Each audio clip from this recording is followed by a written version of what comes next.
سبحان اللہ وبحمدہ سبحان اللہ العظیم سبحان اللہ وبحمدہ سبحان اللہ العظیم سبحان اللہ وبحمدہ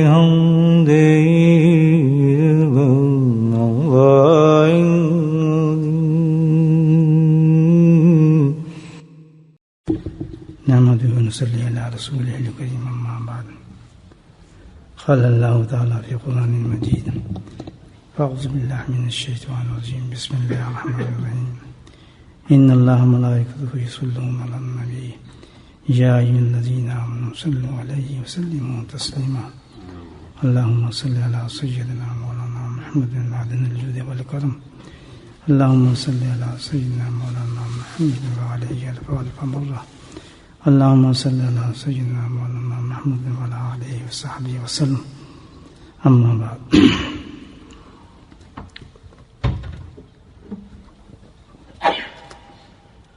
رمضان مبارک کے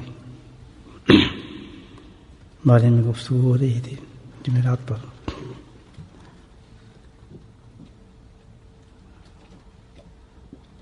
اسی سلسلے میں چند باتیں پھر عرض کرتے ہیں.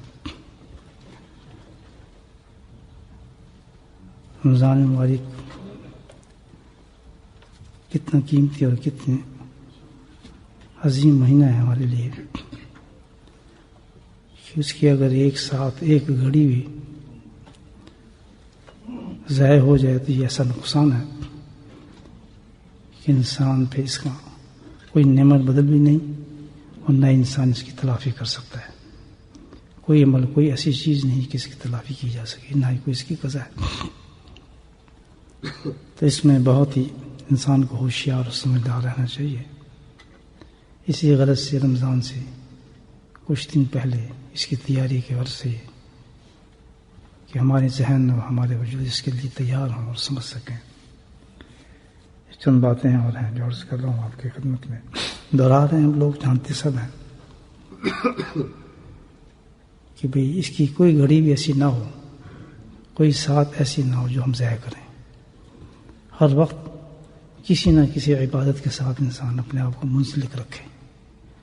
یہ تو سمجھنا ہے کہ اگر انسان سوئے بھی تو اللہ تعالیٰ اس سونے میں بھی انسان کو ثواب عطا فرما دیتے ہیں.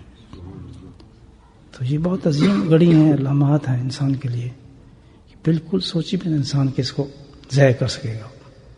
اور وہ حضرات بھی جو یا معذور ہیں روزہ رکھنے سے، کسی شرعی عذر کی وجہ سے ہوتے ہیں ایسے،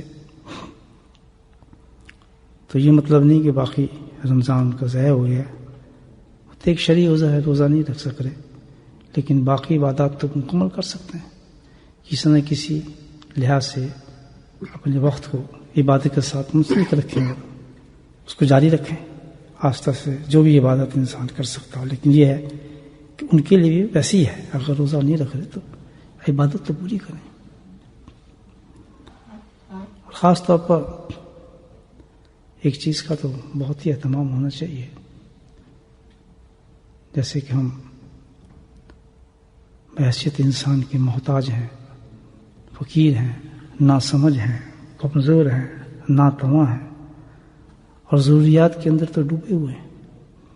ایک سانس بھی ہمارا ایسا نہیں ہے کہ ہمیں کسی چیز کی ضرورت نہ ہو. ہر وقت کسی نہ کسی ضرورت کے اندر ہم پھنسے ہوئے ہوتے ہیں.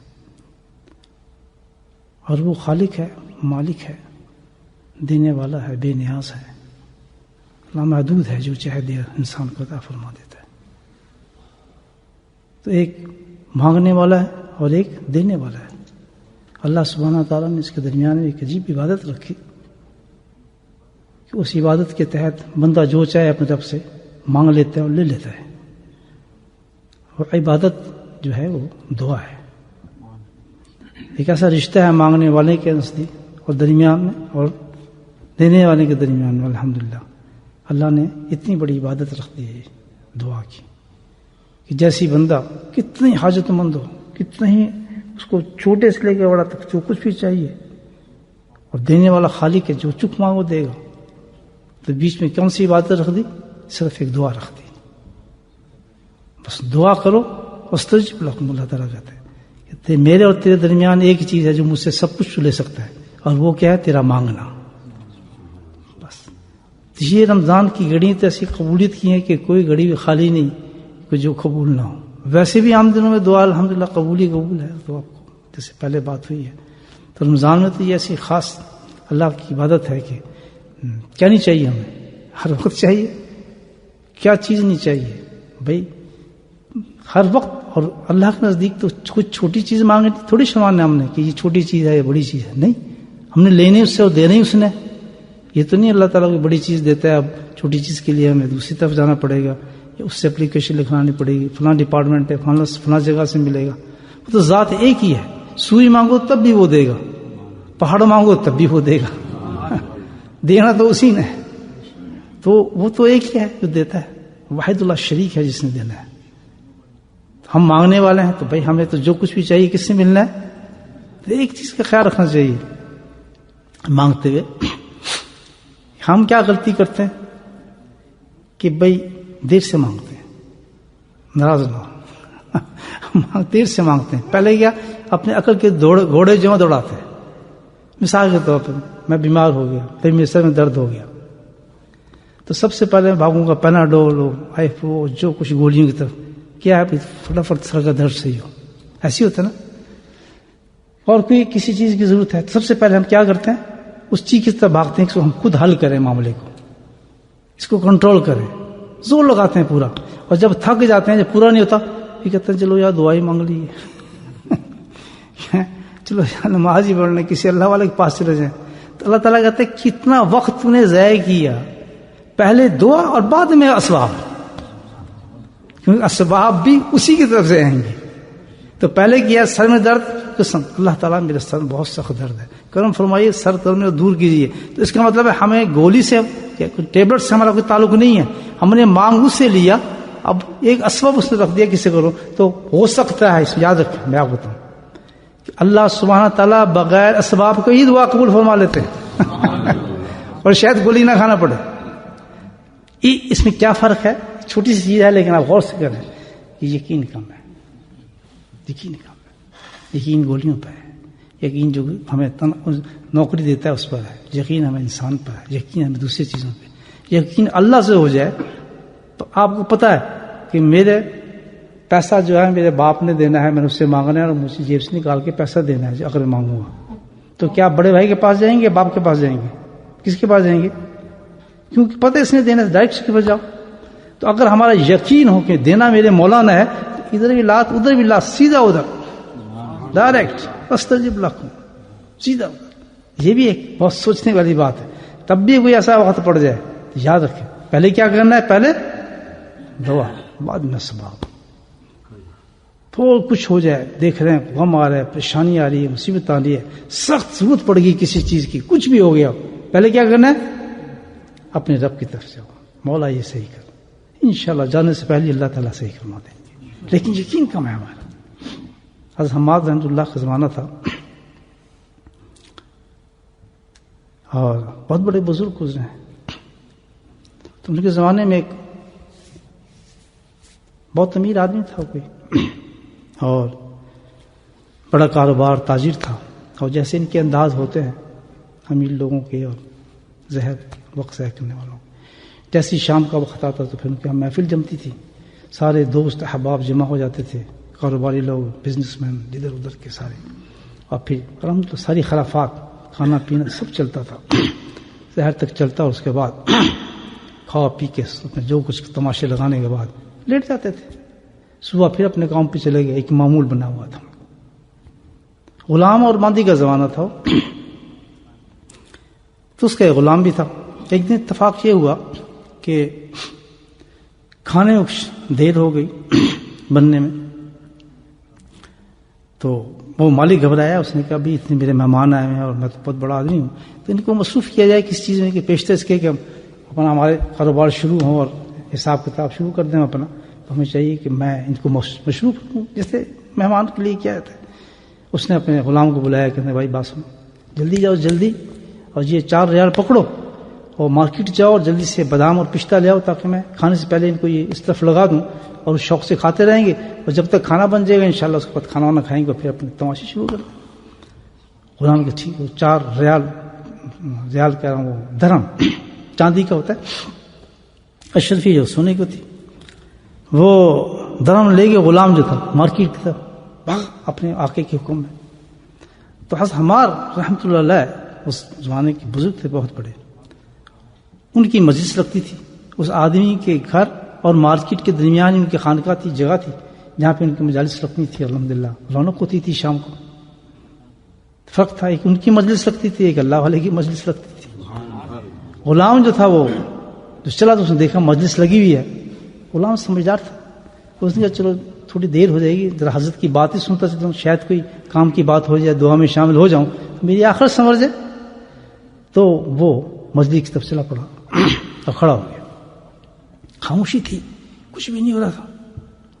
تو غلام کہنے لگے یہ ہو کیا رہا ہے، کچھ بھی نہیں ہوتا۔ اس میں ایک آدمی جو تھا کچھ بول رہا تھا، وہ آگے گیا تو سنا، آدمی کہتا تھا میں فقیر ہوں، اللہ کے واسطے مجھ پہ کچھ کرم کریں حضرت، بہت سخت دشواری میں ہوں، اور 4 درہم مجھے چاہیے، کوئی چاہے 4 درہم دے دے تو میرا کام چل جائے گا، مجھے بہت سخت ضرورت ہے۔ بیچارہ محتاج تھا۔ غلام دیکھتا رہا، آدمی بیٹھے ہیں سارے، مجلس لگی ہے، حضرت بیٹھے ہیں۔ حضرت نے دیکھا اس آدمی کی طرف، حضرت کی مجلس میں آئے تھے، بڑے باحیا ہوتے ہیں اللہ والے تو، کہ خالی کیسے جائے آدمی، میری مجلس میں جو ہے کچھ تو لے جائے، کچھ نہ کچھ جوتے کھا جائے، کچھ تو کھائے۔ اس نے کہا اچھا۔ حضرت نے دیکھا، اس فقیر کو بھی دیکھا، 4 درہم مانگ رہا تھا۔ اس نے کہا بات یہ ہے بھائی،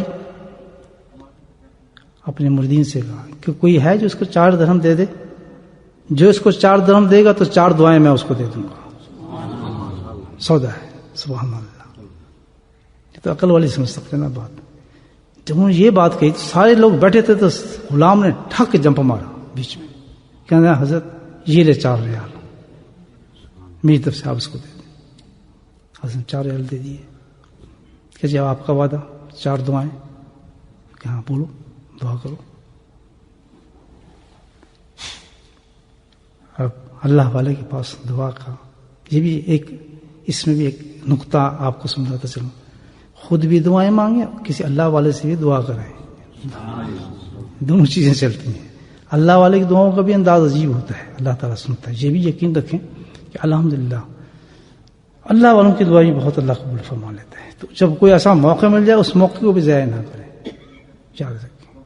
اور اللہ سبحانہ تعالیٰ ان کے بھی ایسی دعائیں ہوتی ہیں کہ بے اسباب اللہ تعالیٰ عطا فرما دیتا ہے۔ مجھے ایک واقعہ چھوٹا سا اپنے حضرت کا یاد آ گیا، ٹائم تو بہت تھوڑا ہے۔ حضرت کی مجلس میں بیٹھے تھے، اسی طرح یہ واقعہ یہیں رکھتے ہیں، پھر آگے چلتے ہیں۔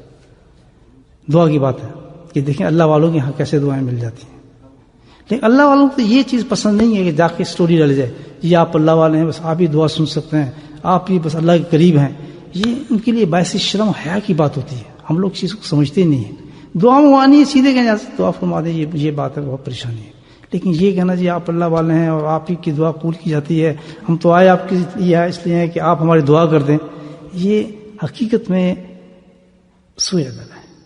اس لائن میں ادب بہت بڑی چیز ہے، بہت بڑی چیز ہے۔ یعنی ایک لفظ میں پورا حضرت تھانوی رحمۃ اللہ کہ یہ تصوف جو ہے کل ادب ہے، پہلا قدم بھی اور آخری قدم بھی ادب ہی ادب ہے۔ یہ ذکر کرانا، بیٹھنا، یہ سب جو ہے تو سیکنڈری چیزیں ہیں۔ جو با ادب ہو گیا اس میں، پیشک ذاکر نہیں ہے، کچھ بھی نہیں ہے، جس کو ادب آ گیا اپنے حضرت سے ملنے کا، بات کرنے کا، گفتگو کرنے کا، اس کے مزاج کو سمجھنے کا، اس کی مجلس میں جانے کا، اس کے آنے کا، اس کی خدمت کرنے کا، وہ کامیاب ہو جاتا ہے اس کی۔ کیونکہ تصوف کی مجلس تو میں آپ کو یہ بات بتا رہا ہوں، سب سے پہلے جو سالک کو سیکھنا چاہیے وہ کیا چیز؟ ادب سیکھنا چاہیے۔ اور سننا، ساری زندگی کی محنتیں، یاد بتاؤں، ساری زندگی کی محنتیں جس نے کی ہوتی ہیں وہ 1 سیکنڈ میں ختم ہو جاتی ہیں اگر وہ بے ادبی کر دیں، 1 سیکنڈ میں ختم ہو جاتی ہے۔ اتنی احتیاط ہم لوگ اس چیز کو سمجھتے نہیں۔ اور شیخ طالب ادب نہیں ہوتا، اس لیے لوگ کچھ سمجھتے نہیں اس بات کو، وہ بالکل ایک عام حیثیت سے ملنا چاہتے ہیں انسانوں سے، تو ہم بھی ویسے شروع ہو جاتے ہیں، ہمیں احساس نہیں ہوتا اس چیز کا، اس کو تو چاہیے ہی نہیں، وہ تو اپنے آپ کو سمجھتا ہی نہیں کہ میں کچھ ہوں، وہ تو سمجھتا ہے کچھ نہیں، تو ہم بھی اس کو سطح پہ لے آتے ہیں۔ ہمارا کام کیا ہے کہ ہم اس کی عاجزی کو تواضع کو سمجھیں. ہمارا اس کا مقابلہ ڈفرینٹ ہے. ہم تو اس کو اللہ والا سمجھتے ہیں, تو ہم اس کے ساتھ جو ٹریٹ کریں گے اسی انداز میں کریں گے, اسی آداب کے ساتھ کریں گے جو ہمیں سکھائے گئے ہیں شریعت میں, قرآن میں, حدیث میں, کہ ایک اللہ والے کا اس طرح ادب کرنا چاہیے. تو یہ بہت بڑی چیز ہے کہ کیسے بیٹھیں, کیسے دیکھیں, کیسے گردن جھکائیں, کیسے اٹھیں, کیسے گفتگو کریں, کیسی اپنے آپ بات کو پیش کریں. یعنی کہ ایک ایک چیز جو ہے اس میں ساری کی ساری ادب ہی ادب ہے.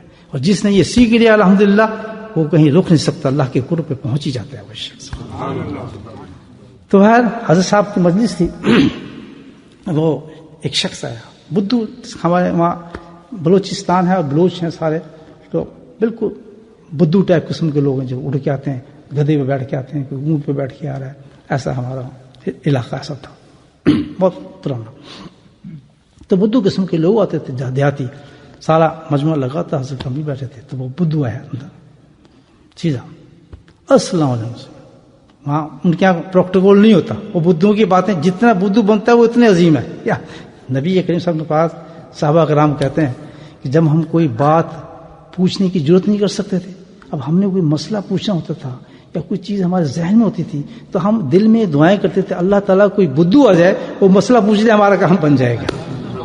یہ مجلس تھی وہاں کی. تو بدھو ہی ہوتے ہیں, وہ آگے سیدھا یا رسول اللہ صلی اللہ علیہ وسلم تھا, وہ سیدھے شروع ہوتے تھے. تو وہ دعائیں کرتے تھے اللہ تو کوئی آئے, ہم تو ضرورت, ہمارے پاس تو ادب ہے بہت بڑا, ہمیں کرنا پڑے گا کہیں بے دین ہو جائے. تو وہ ادب کی وجہ سے وہ کیا کرتے تھے, وہ پوچھتے نہیں تھے مسئلہ. تو صحابہ کرام کیا کرتے تھے, وہ کہتے ہم دعا کرتے تھے کہ کوئی بدھو آئے اور ہمارا مسئلہ حل ہو جائے. تو وہ بدھو آ گیا حضرت کی مجلس میں, ہم سب مجلس لگی تھی, حضرت کی خاموش مراقب تھے. کہنا حضرت صاحب السلام علیکم. اب میں اسی زبان میں بات کروں گا, ترجمہ کرتا جاؤں گا, مزہ نہیں آئے گا بات کا. ایسے گجراتی سے ملتی زبان ہے ہماری, یہ سرائی کی ہے. السلام علیکم حضرت صاحب. وعلیکم السلام, کیا حال ہے صحیح. یہ اس کا انداز تھا. اب پروٹوکول نہیں یہاں پر. ہاں بابا ٹھیک ہوں, ہاں بھائی ٹھیک ہوں صاحب. کہہ رہے دعا تے کر دو, میں دعا تو کروں میرے لیے. ہاں کیا دعا کروں, سب میں کیا دعا کروں, حج کرنے سے حج کی دعا کرو. یہ سب دیکھ رہے ہیں کہ میں نے حج کرنا ہے, حج کی دعا کرو. اب سننے والی بات دیکھیں, یقین بتا رہا ہوں آپ. تو وہ کیا حضرت صاحب کہتے ہیں, ہاں پیسے ہیں تیرے پاس, پیسے ہیں. تو اس کا جواب سنیں, صحیح پیسے ہوں تو توڑے کو لاواں. تو اس نے یہ کہا تو سب ہنس پڑے اور ہنس بھی مسکرا پڑے. پیسے تو میں آپ کے پاس آتا, آئے کس لیے, دعا کریں آپ. ہنس پڑے, دعا ہاتھ کے لیے جو انہوں نے کھڑے کر دی دعا کے لیے. اور الحمدللہ ہم میں بھی سعادت ہوئی سال حج جانے کی, تو ہمارے ساتھ ہی حج پڑی تھا وہ شخص بھی. تو یقین اتنا ہو آدمی کا, غلام نے کہا جی چاہ میری 4 دعائیں. حضرت یقین تھا اس کا, یہ مانگ رہا ہے. ہاں وعدہ کیا تھا تیرے سے. کیا پہلی دعا, کسی پہلی دعا تھی جو میں نے خرچ کیا ہے, دعا کریں کہ ڈبل ہو کے واپس میرے پاس آ جائے. اچھا دوسری دعا یہ بتا رہا ہوں, اللہ تعالیٰ سے مانگنے میں کوئی ہیزیٹیشن نہیں. اللہ میں نے صدقہ دیا 5 پاؤنڈ تھے, میں تو جلیبی کے لیے رکھے تھے 5 پاؤنڈ, اور میں نے دے دیے, اس کو مجھے ترس آ گیا, کہہ رہا ہے کہ مجھے بہت کم ہے. اب میں نے تو 5 پاؤنڈ تیری دی, مجھے 10 پاؤنڈ چاہیے. اللہ 10 ہی دے گا. گھبرائی میں نے 5 دیے, اللہ تعالیٰ ناراض ہوئے گا, تم نے صدقہ کس, نہیں اللہ تعالیٰ میں نے 5 تیرے نام پہ دیے, اور میں نے کھانے تھے جلیبی ہیں, اب تم مجھے 10 کر کے واپس دے, انشاءاللہ 10 ہی آ جائیں گے آپ کے جیب میں. ایسے مانگ اللہ سے. تو قرآن کیا کہتا ہے کہ جو پیسے میں نے دیے ہیں میرے تو نہیں تھے, پیسے واپس جائیں, اس کا نعمت بدل دیں مجھے. اچھا دوسری دعا حضرت کہتے ہیں, یہ نہیں کہا دوسری دعا, کہ دوسری دعا سیدھی کہ میں غلام ہوں, زندگی میری غلامی کی ہے, تو میں آزادی کی زندگی چاہتا ہوں, مجھے آزاد فرما دیں, دعا کر. تیسری دعا, یہ تیسری دعا جی میرا آقا جو ہے, میرا آقا ہے, مال بھی اسی کی طرح میں نے دی ہے, تو اس کے لیے دعا کرانی ہے کہ جی وہ بڑے خراب آدمی, جیسی شام ہوتی ہے فضول باتوں میں چلا جاتا ہے اور مجمع لگ جاتے ہیں, تو بالکل غافل ہے, اس کی دعا کریں ہدایت اور اس کو توبہ نصیب ہو جائے, اس کو بھی اس کے ساتھیوں کو بھی. ہاتھ اٹھا دیا حضرت کہتے ایک اور دیا, 4 گئی تھی آپ نے, چوتھی وہ غلام کہتے ہیں, کہتے ہاں چوتھی, کہتے چوتھی تو یہ جی اللہ تعالیٰ آپ کی بخش بھی فرما دے، میری بھی فرما دے، اور جتنے آپ کے ساتھی ان کی بھی بخشش فرما دے، اور جو میرا آقا ہے اس کی بھی بخشش فرما دے، اور جو اس کے ساتھی ہیں ان کی بخشش فرما دے۔ انہوں نے کہا یہ بخشش کا معاملہ تو اللہ کرے گا، یہ تو میں نہیں کر سکتا، یہ تو اس کا کام ہے، لیکن میں تو کہہ رہا تھا میں دعا کر دیتا ہوں۔ ہم دعا کرتے ہیں، پھر چل پڑا۔ اب جو وہاں سے مجلس سے نکلا تھا، اب اس کو ہوش ٹھکانے ہوئے، 4 درم بھی گئے اور اس کے غلام کا بھی موقع، اس نے مارے گا۔ اب اس کو ہوش ہے، کیونکہ اللہ والے کی مجلس کو اور شان ہوتی ہے، وہاں تو خدا ہی خدا ہوتا ہے، سب بلا ہوتا ہے، اور جب باہر نکلتا ہے تو پتہ چلتا ہے وہ مارے گیا، تو یہ کام رہ گیا، فلاں رہ گیا، پھر اس کو ہوشان ٹھکانا شروع ہوتا ہے، وہ نشہ نکلتا ہے نا، وہ اس نے تڑکی ماری، بھاگا، دیر بھی ہوگی، بڑا اب مالک جو ہے باہر کھڑے، وہ یہ زمانہ غلام مالک کا تھا، آج کل کا نوکر تو بیوی اکڑ جاتا ہے۔ اس نے جب دیکھا مالک کے دروازے پہ کھڑا ہے تو وہ دور کھڑا ہو گیا، اور دور ہو کہنے لگا کہ آقا آقا ایک میری بات سننا، ایک پہلے میری بات سننا، پھر آپ مجھے مارنا، پھر آپ پھر ناراض ہونا۔ اور آقا کی تو زندگی بدل چکی تھی، وہ آقا کہاں تھا، کیونکہ دعائیں پہنچ چکی تھی۔ ایسے اللہ سن لیتے ہیں میرے بھائی، بات سمجھیں، یہ سمجھانے کی بات ہے، سمجھنے کی۔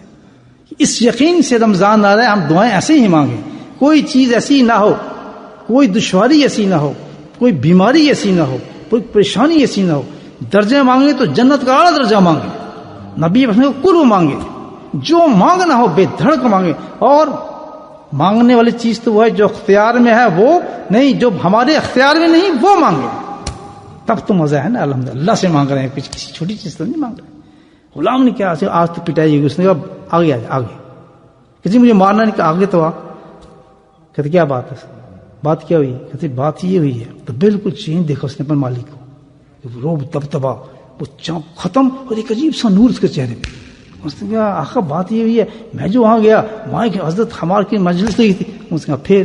کہتی وہ درم میں نے وہاں دے دیے، پھر تجھے کیا دیا؟ کہتی 4 دعائیں دی ہیں۔ کہتا کیا دعا تھی پہلی؟ آقا نے کہا جی پہلی دعا تو یہ تھی کہ میں جو 4 درم دی ہیں مجھے اس کا ڈبل ہو کے ملے۔